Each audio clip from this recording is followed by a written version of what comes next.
Bonjour, je suis en train de monter une vidéo que j'ai tournée il y a quelques minutes et en fait je me rends compte que ça manque peut-être d'un petit peu de contexte, donc du coup c'est ce que je vais faire maintenant.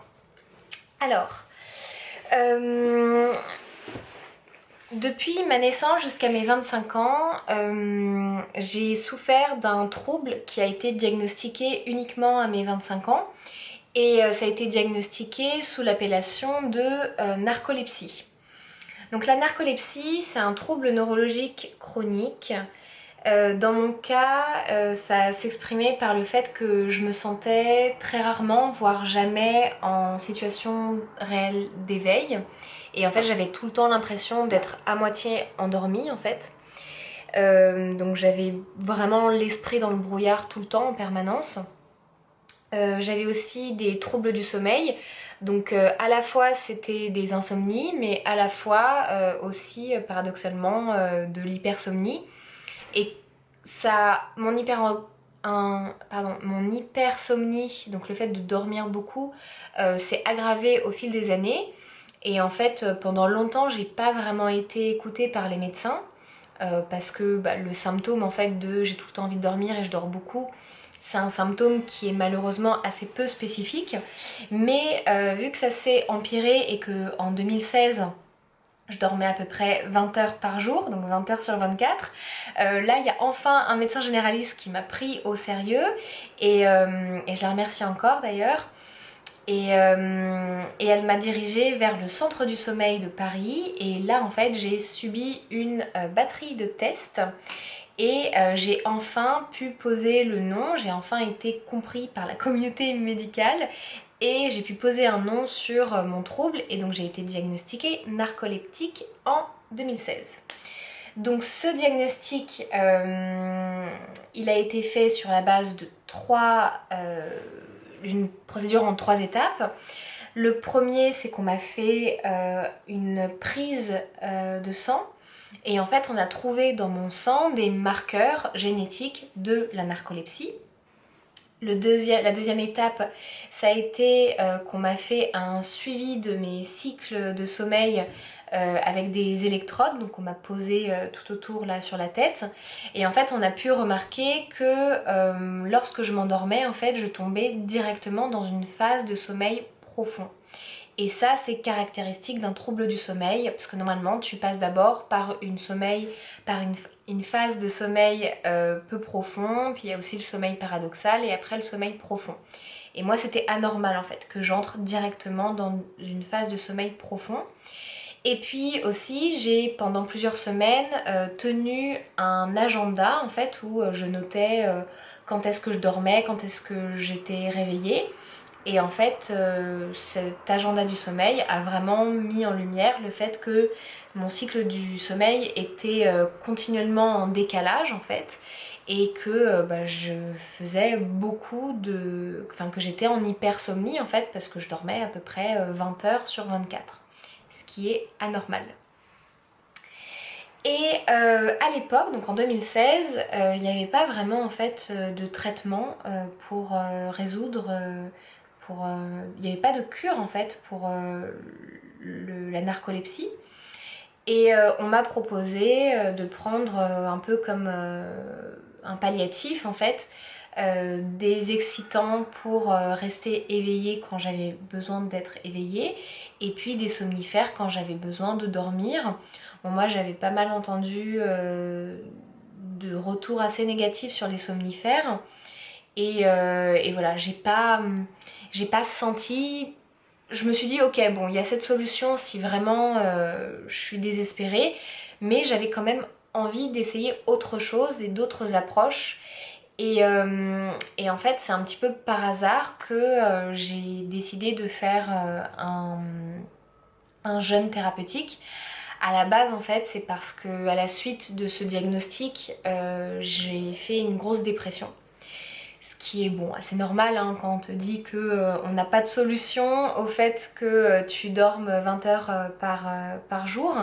Et du coup, je me suis dit que ma vie était un petit peu fichue. Hein, je voyais pas trop à quoi allait ressembler ma vie s'il fallait que je dorme 20 heures sur 24 tout le reste de ma vie. Et donc du coup j'ai fait une énorme dépression et je suis tombée en fait sur un reportage Arte qui s'appelle une nouvelle thérapie.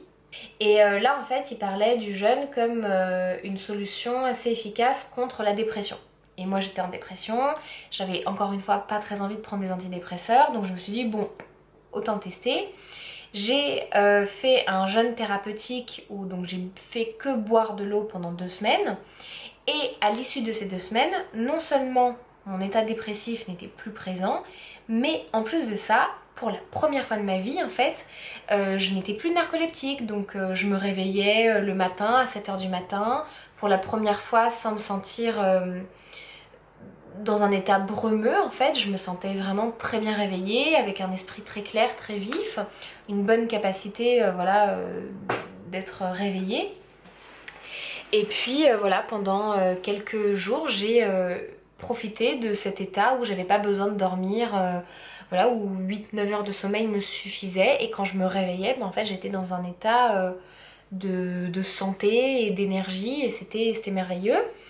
Sauf que petit à petit, avec ma reprise alimentaire, la reprise de mon rythme de vie habituel et de mon environnement habituel, en fait, à nouveau, je suis rentrée dans un état où j'étais à nouveau avec des symptômes de narcolepsie.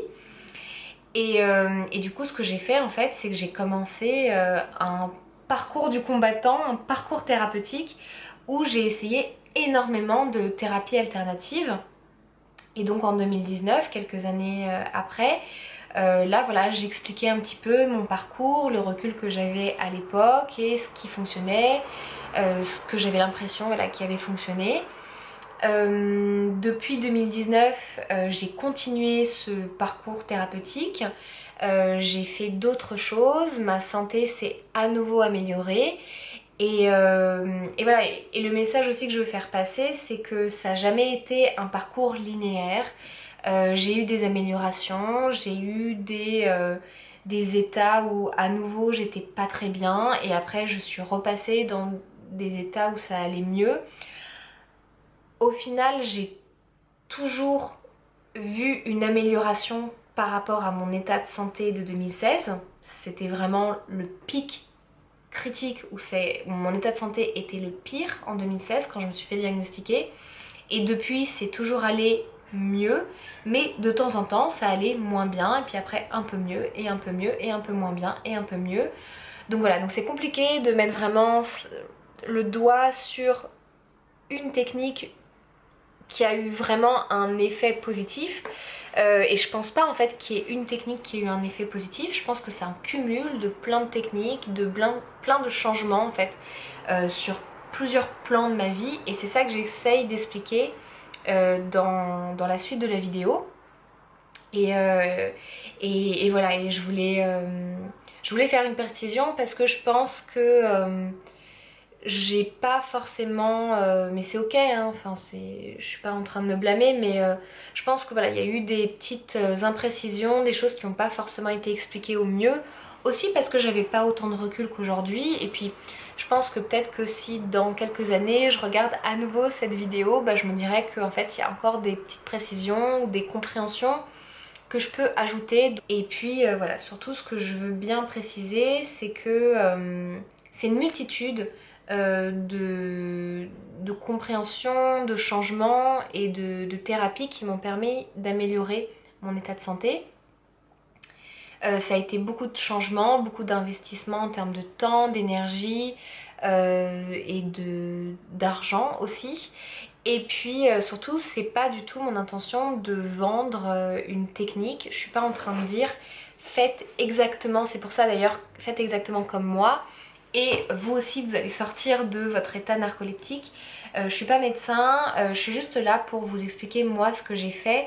Et je ne pense pas que en suivant exactement toutes les étapes de mon parcours de santé, ça fonctionnera forcément pour vous. Je pense que on n'a peut-être pas les mêmes causes, les mêmes origines, et donc du coup on n'a peut-être pas forcément les mêmes réponses à apporter à notre trouble. Voilà, moi tout ce que je veux faire en fait c'est vous apporter mon retour d'expérience et éventuellement vous donner de l'espoir et des pistes de recherche en fait pour vous, votre propre cas. Et je veux bien aussi faire passer le message que je pense que dans un parcours vers la santé, ce qui est important, c'est de toujours voilà, rester critique, de rester ouvert, mais de pas de faire attention en fait, parce que voilà, il y a des praticiens de la médecine conventionnelle ou de la médecine non conventionnelle, hein, qui peuvent vous dire voilà, moi je sais, c'est ça la solution et c'est comme ça.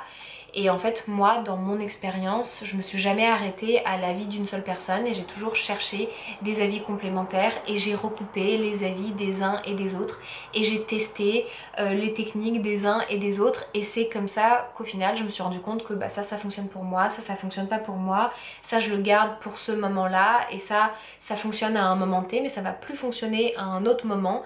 Et voilà, c'est compliqué, c'est pour ça que je reste aussi assez vague dans mes explications et que je vais juste voilà, vous expliquer, vous donner un petit peu les techniques qui m'ont été utiles. Mais je vais pas non plus vous donner mes praticiens et je vais pas non plus vous expliquer dans le détail en fait, parce que ça serait juste pas possible, parce que c'est trop, et puis ça serait pas forcément utile en fait, parce que ce qui est utile pour vous, c'est de comprendre vous en fait où sont vos blocages et comment débloquer votre situation en fait. Et bien évidemment, je suis pas en train de vous dire que c'est possible pour tout le monde de sortir d'un état pathologique. Moi je suis juste en train de vous dire que dans mon cas ça a été possible, donc du coup peut-être que dans votre cas c'est aussi possible, mais j'en ai pas l'assurance et puis je connais pas votre cas en fait. Voilà. Donc j'espère que avec cette vidéo je vais pouvoir apporter voilà, un petit peu plus d'explications et faire voilà, une petite mise à jour, parce que c'est vrai que depuis 2019 il y a beaucoup de choses qui se sont passées et voilà, j'avais envie de vous raconter un petit peu plus mon cheminement, même si je reste vague, et c'est fait exprès parce que j'ai pas envie de faire croire à certaines personnes qu'il y a un protocole préétabli. C'est pas vrai, et je pense que voilà, c'est vraiment à vous de faire votre propre parcours, malheureusement, et je sais que c'est difficile et je sais que ça demande beaucoup de temps et beaucoup d'énergie et beaucoup d'argent aussi, et voilà, je vous souhaite le meilleur dans ce parcours et je vous laisse avec du coup la suite de ma vidéo. Alors je viens d'aller faire un petit tour dans l'espace des commentaires et en fait j'ai une personne qui m'a laissé un petit commentaire très sympa et qui me posait une question par rapport à ma narcolepsie. Et en fait pour moi le jeûne ça a juste été un déclencheur qui m'a aidé à voir que en fait mon corps avait la possibilité de ne pas être dans un état de narcolepsie, mais en fait c'est pas le jeûne qui m'a guéri de ma narcolepsie en fait. Je pense que j'aurais toujours potentiellement en fait ce fonctionnement, ces symptômes de narcolepsie comme une épée de Damoclès au-dessus de ma tête. Et en fait c'est à moi de suivre en fait des règles de vie en fait qui concernent une multitude en fait d'éléments dans ma vie. Donc par exemple mon mode de vie, donc avec mon alimentation, avec le fait que voilà j'apporte du dynamisme, pas forcément du sport, mais voilà en tout cas du mouvement dans ma vie. Avec la façon dont je gère mes émotions, avec mes relations interpersonnelles, avec mes conditions de vie en fait. Donc c'est hyper large, et ça serait mentir en fait de dire que c'est le jeûne hydrique qui m'a permis de guérir, parce qu'en fait après mon jeûne j'ai changé énormément de choses et j'ai fait énormément de traitements alternatifs qui m'ont permis petit à petit en fait de comprendre des choses et de me libérer en fait du poids de mes symptômes en fait. Mais ça a été quelque chose de très long, ça a été aussi quelque chose de difficile parce que ça n'a pas été linéaire. Donc en fait il y a des moments de ma vie où j'allais super bien et je me disais ok c'est bon maintenant je suis plus narcoleptique et j'ai trouvé ce que je pouvais faire, la façon de manger, la façon, mon entourage, le travail qui me convient, le rythme de vie qui me convient. Et puis finalement j'avais des symptômes qui revenaient après. Là maintenant septembre 2023, j'ai plus les symptômes de la narcolepsie. Je pense que voilà, j'ai trouvé une façon de m'alimenter qui me convient, j'ai trouvé une façon, un rythme de vie qui me convient pour le moment, mais ça va peut-être changer en fait, je sais pas. En fait, je suis pas. Ce que je veux dire, c'est que je suis pas à l'abri et je pense qu'il va falloir que je reste vigilante. Je suis pas à l'abri d'avoir un retour en fait de certains de mes symptômes. Après, ma vie d'aujourd'hui n'a absolument rien à voir avec la vie que j'avais en 2016 où parfois j'avais besoin de dormir 20 heures par jour en fait pour fonctionner. Là c'est plus du tout le cas. Par contre voilà, j'ai accepté que j'ai quand même des besoins de sommeil qui sont assez importants. Donc moi ça m'arrive assez, je dors assez rarement en dessous de 10 heures par jour. Et ça m'arrive encore parfois d'avoir besoin de récupérer après voilà, des grosses journées un peu stressantes avec beaucoup d'interactions qui me fatiguent, d'interactions humaines. Ça m'arrive de dormir parfois 12-14 heures, donc je reste quand même une grosse dormeuse, hein. Je suis pas passée de la narcoleptique à la personne qui a besoin de dormir 6-7 heures par jour et qui a la pêche. Non, je reste une grosse dormeuse et il faut que je reste vigilante parce que voilà, je suis pas à l'abri d'avoir une relation qui me pompe énormément d'énergie et donc du coup qui va me remettre dans un état quasi narcoleptique. Je suis pas à l'abri voilà, d'avoir un craquage émotionnel qui fait que je repars sur une alimentation qui me convient pas, très riche en produits industriels et transformés qui épuisent mon corps. Donc voilà, mais en tout cas maintenant j'ai atteint un équilibre et j'avais envie de rappeler un petit peu parce qu'il y a aussi voilà, des petites mises à jour que j'ai pas dit dans ma vidéo qui a 5-6 ans maintenant, pour rappeler un petit peu mon parcours et pour rappeler que c'est pas que le jeûne hydrique qui m'a permis en fait de sortir de ma condition et que ça a vraiment été un parcours du combattant avec des joies, des réalisations, des libérations et je le regrette pas du tout. Mais ça a été aussi difficile, ça m'a pris beaucoup de temps, ça m'a pris beaucoup d'argent parce que j'ai aussi fait le choix d'expérimenter énormément de thérapies en fait alternatives et ça a un coût, c'est pas remboursé par l'assurance maladie en France ni au Danemark où je vis maintenant en fait, donc ça a été sur mes deniers personnels, mais je le regrette pas parce que aujourd'hui j'ai la santé et ça n'a pas de prix. Mais c'est quelque chose dont il faut être conscient en fait. Et je pense que je fais cette vidéo aussi pour préparer aussi mentalement les gens. Parce que c'est pas un parcours facile, ça a été aussi beaucoup d'introspection qui a été douloureuse en fait pour moi de me rendre compte en fait que voilà, je portais des stigmates de trauma, j'avais des réactions qui étaient toxiques pour moi et pour mon entourage, donc c'est un long parcours et je vais le résumer en quelques mots sur la fin de cette vidéo, mais en tout cas ce que je veux transmettre c'est que c'est un parcours qui est personnel et peut-être que ce qui a fonctionné pour moi c'est pas une méthode magique que je suis en train de vous vendre. Malheureusement je connais pas vous, votre condition, votre cas, votre condition et je sais pas en fait quelles sont les causes de votre narcolepsie. Moi je suis pas médecin, je suis juste là pour, je pense, donner un message d'espoir parce que moi dans mon cas en fait je pensais que c'était foutu et en fait c'était pas foutu et maintenant je suis plus narcoleptique. Mais j'ai pas la solution dans votre cas et je pense que personne l'a parce que la narcolepsie c'est encore quelque chose qui est pas vraiment compris en termes de cause et d'origine en fait de cette maladie et c'est déjà super d'avoir un diagnostic parce que ça reconnaît qui a vraiment un problème, et ça moi je le sais, je suis passée par de longues années d'errance médicale. C'est difficile d'avoir en face de vous quelqu'un qui vous dit bah t'as qu'à juste moins dormir, ou t'as qu'à juste plus bouger ton corps et moins manger par exemple.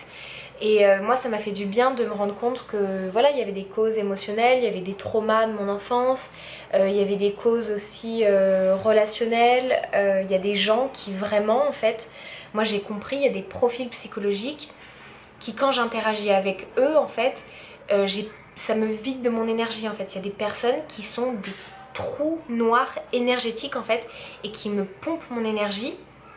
Et c'est à moi en fait de faire en sorte de pas interagir ou de pas laisser ces personnes en fait avoir une emprise en fait sur moi et donc me pomper mon énergie. Et ça a été un long travail d'introspection psychologique. Et puis j'ai énormément été aidée par notamment j'ai fait 2 ans de séances régulières avec un kinésiologue qui m'a permis de me libérer émotionnellement. Mais ça a un coût, c'était à peu près 100 € la séance non remboursée. En 2 ans, j'ai fait, je sais pas, plus de 15 séances, je pense. Donc je vous laisse faire le calcul. En parallèle, j'ai fait un rééquilibrage alimentaire avec à la fois l'aide de plusieurs praticiens en Ayurveda, plusieurs praticiens naturopathes, et j'ai pris notamment aussi des compléments alimentaires. J'ai fait aussi de la gémothérapie, donc c'est des extraits de bourgeons de plantes, des plantes séchées aussi comme donnaient les praticiens en Ayurveda et les praticiens naturopathes, plus voilà un rééquilibrage alimentaire, et donc ça a pris du temps. J'ai fait plusieurs fois des jeûnes parce que justement le jeûne hydrique que j'avais fait, le premier, m'avait énormément aidé. Sauf qu'en fait j'ai compris que les jeûnes c'était bon à certains moments mais pas tout le temps. Et pour être honnête avec vous, j'ai aussi un petit peu abusé des jeûnes hydriques, ce qui a aussi beaucoup fatigué mon corps. Donc après j'ai dû aussi faire des jeûnes, j'ai dû aussi faire des pauses et arrêter de faire des jeûnes. Et aujourd'hui je fais plus particulièrement des jeûnes hydriques parce qu'en fait j'ai plus besoin autant de voilà, drainer mon corps. Et maintenant je me rends compte aussi que le jeûne ça a beaucoup épuisé mon corps. Donc j'ai pu le faire parce que j'étais aussi jeune et que mon corps j'étais jeune en âge, et donc du coup mon corps a pu facilement récupérer. Mais il faut faire attention en fonction de votre condition physique. C'est pas non plus anodin de faire un jeûne hydrique et thérapeutique. Donc c'est bien de pouvoir se faire aider. Après bon bah malheureusement le jeûne thérapeutique c'est pas enseigné en école de médecine. Donc c'est assez rare de pouvoir trouver des praticiens, des docteurs ou des doctoresses qui vont nous accompagner là-dedans. Donc c'est plus facile de trouver des praticiens en médecine alternative comme les naturopathes ou les praticiens en Ayurveda. Mais bon après le problème c'est que c'est pas non plus encadré, donc il faut toujours être vigilant, avoir le recul et l'esprit critique. Et s'il y a quelque chose qu'on sent pas, ou s'il y a un traitement qu'on teste mais que en fin de compte ça fonctionne vraiment pas pour nous, bah, faut pas s'acharner, faut essayer de trouver autre chose. Moi ce qui m'a aussi énormément aidé en fait c'est de comprendre à quel point mes émotions avaient un impact hyper fort sur ma condition physiologique et pathologique. Ce qui m'a aussi aidé à libérer du coup mes émotions, c'est voilà, faire ce long travail d'introspection qui est toujours en cours en fait, et je pense qu'il s'arrêtera jamais. Mais bon là aujourd'hui ça va mieux, donc c'est plus, je le vis plus comme une urgence en fait, et je le vis plus comme comme un plaisir que je continue à faire pour voilà, la connaissance de moi en fait. Mais ça a été difficile, ça a été en dents de scie, ça a été énormément de réalisations douloureuses aussi dans mon cas. J'ai aussi compris que le sommeil pour moi c'était une fuite d'une vie que j'aimais pas. Et donc du coup il a fallu aussi que je travaille sur mes conditions de vie pour faire en sorte que je n'ai plus envie de fuir ma vie. Donc moi c'est passé par couper énormément de relations, apprendre à relationner différemment, travailler sur moi, changer de pays, changer de conditions de travail aussi. Voilà, ça a été tout ça dans mon cas. Je sais pas dans votre cas qu'est-ce que c'est, et je peux pas vous le dire, il n'y a que vous qui connaissez la réponse. Récemment aussi, ce qui m'a pas mal aidé, ça a été de faire une hypnose régressive. Donc ça, c'est pas aussi pour tout le monde. Il faut aussi accepter, avoir l'esprit ouvert, parce qu'il y a aussi beaucoup de notions ésotériques là-dedans. Il y a aussi beaucoup de pièges, donc il faut faire attention. Il faut avoir la chance de tomber sur les bons praticiens.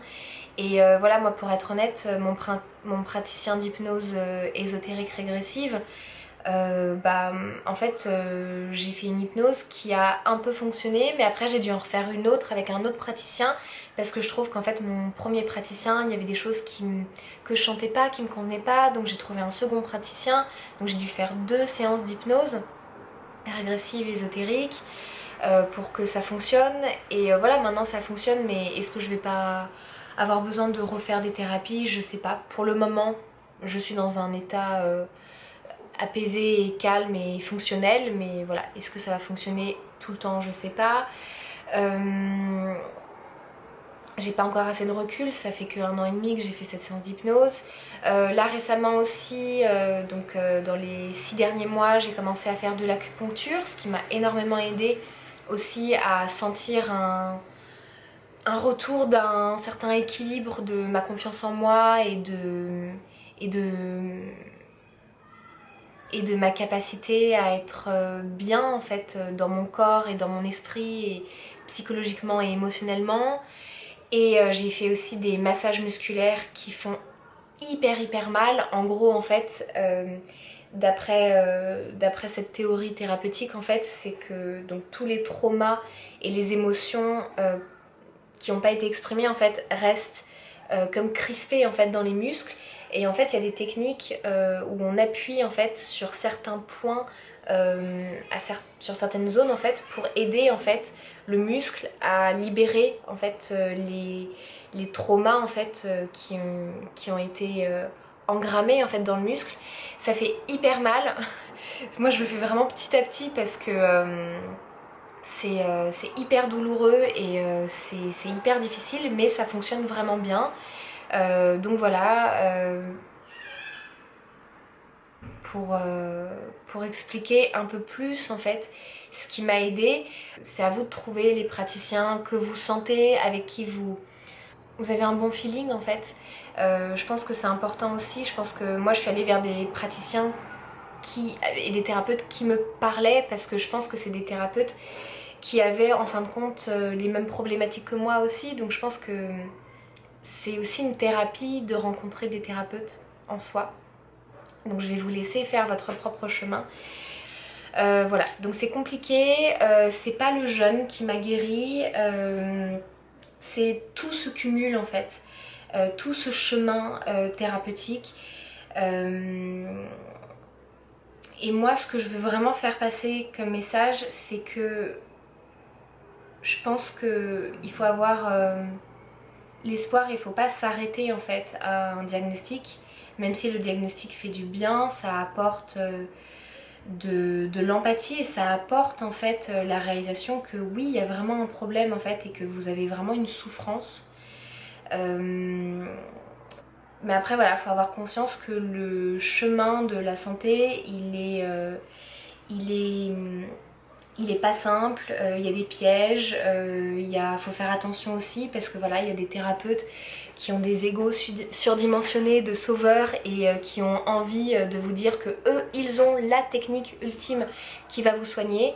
Moi je crois pas à la technique ultime qui va sauver tout le monde. Je pense que c'est un cumul, voilà, de plein de techniques qui ont des réponses à plein de problématiques, qui sont c'est un millefeuille en fait. On est multidimensionnel. On est à la fois des personnes qui ont une physiologie et des problèmes physiologiques. On est aussi des personnes qui ont des problèmes émotionnels, des problèmes psychologiques, des problèmes relationnels, des problèmes énergétiques. Donc en fait c'est un cumul de toutes ces problématiques, et il faut aller chercher avec les praticiens qui sont spécialisés. Chaque praticien qui est spécialisé va avoir midi à sa porte. Donc si vous allez voir un praticien en acupuncture, il va vous dire que vos problèmes sont principalement énergétiques, et que le déblocage énergétique énergétique va vous aider à résoudre tous vos problèmes, mais après vous allez voir un psychothérapeute et là il va vous dire que vos problèmes sont psychologiques, et après vous allez voir un médecin et il va vous dire que vos problèmes sont physiologiques. Ben moi je pense qu'en fait, dans mon cas en tout cas, c'était un cumul de toutes ces problématiques et il fallait que j'aille chercher des solutions à toutes ces différentes dimensions en fait qui composent mon être. Voilà, j'espère que j'ai réussi à apporter une petite clarification parce que c'est vrai que c'est compliqué à comprendre, c'est complexe et je comprends qu'il y ait de l'incompréhension par rapport à ma première vidéo où j'expliquais que voilà, j'avais réussi à me guérir de ma narcolepsie. C'est vrai qu'à l'époque j'ai mis beaucoup d'emphase sur le jeûne parce qu'à l'époque c'est ce qui m'aidait le plus. Mais au final, le jeûne à un moment ne m'a plus permis en fait de trouver des réponses et j'ai dû aller chercher des réponses ailleurs. Et c'est cette précision que je voulais faire dans cette vidéo. Voilà, donc j'espère que ça apportera plus de compréhension et il n'y a pas de souci, je pourrai à nouveau répondre à vos commentaires, même si l'écriture n'est pas mon mode d'expression préféré.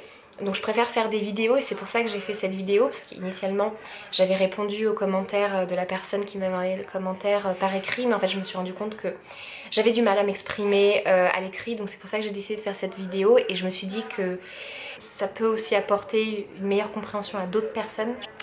Et puis écoutez, je vous souhaite beaucoup de courage parce que c'est difficile de trouver la santé. C'est difficile de comprendre, enfin en tout cas moi dans mon cas ça a été vraiment difficile et je vous souhaite que ça soit moins difficile pour vous, mais c'est possible que ça soit tout aussi difficile, voire plus difficile que dans mon cas. Donc je vous souhaite beaucoup de courage, beaucoup de ténacité, beaucoup d'espoir. Je pense que c'est ça moi qui m'a le plus aidé et c'est pour ça que le jeûne m'a énormément aidé. C'est à comprendre que ce n'était pas une condition obligatoire dans mon cas d'être narcoleptique et qu'il fallait juste que je trouve les bonnes conditions de vie pour arrêter d'être narcoleptique. Je pense aujourd'hui que je les ai trouvées, mais je suis pas à l'abri que ça revienne. Je l'espère pas, mais je ne sais pas. J'ai pas toutes les réponses et notamment j'ai pas les réponses sur mon futur et comment ma condition physiologique et pathologique va évoluer dans le futur, mais je vous souhaite voilà, d'améliorer votre santé, je vous souhaite de faire ce chemin qui est aussi plein de belles choses, de découverte de soi, de compréhension de soi, de libération émotionnelle et psychologique, de belles rencontres aussi, de compréhension aussi de comment notre corps fonctionne, notre physiologie, notre psychologie. Voilà, il y a plein de belles choses dans ce chemin-là de la santé, mais il y a aussi beaucoup de désillusions, de désespoir. Et voilà, et je veux pas vous dresser, il y a beaucoup de bruit, je suis désolée, il y a mes voisines qui sont sur le balcon en train de parler et j'ai la fenêtre ouverte parce qu'il fait chaud aujourd'hui. On se croirait en plein été alors qu'on est déjà en septembre. Mais voilà, je voulais peut-être pondérer un petit peu ma vidéo précédente, mais tout en gardant un message d'espoir parce que voilà, moi je suis plus narcoleptique aujourd'hui et je suis très heureuse et j'ai compris beaucoup de choses et je vais vraiment bien. Donc oui, ça reste possible. Après voilà, je sais pas vous en fait, je sais pas toi quelles est les causes, l'origine de ta narcolepsie. Je sais pas si je pense qu'il y a toujours des améliorations qui sont possibles, donc ça vaut le coup d'essayer. Mais je sais pas si c'est possible pour tout le monde de se guérir, donc voilà, gardez l'espoir et accrochez-vous et continuez d'essayer, continuez d'explorer. De toute façon ça fait pas de mal, voilà, d'explorer des meilleures façons de s'alimenter, des meilleures façons de relationner, des meilleures façons de vivre, moins stressantes. Voilà, je pense que c'est ce que j'avais à dire. Donc merci de m'avoir écouté. Et puis je vous souhaite plein de courage, plein de santé, plein de chance dans ce parcours qui est difficile, enfin qui a été difficile pour moi en tout cas, mais qui valait le coup. Et puis à bientôt pour de nouvelles vidéos sur cette thématique ou d'autres thématiques.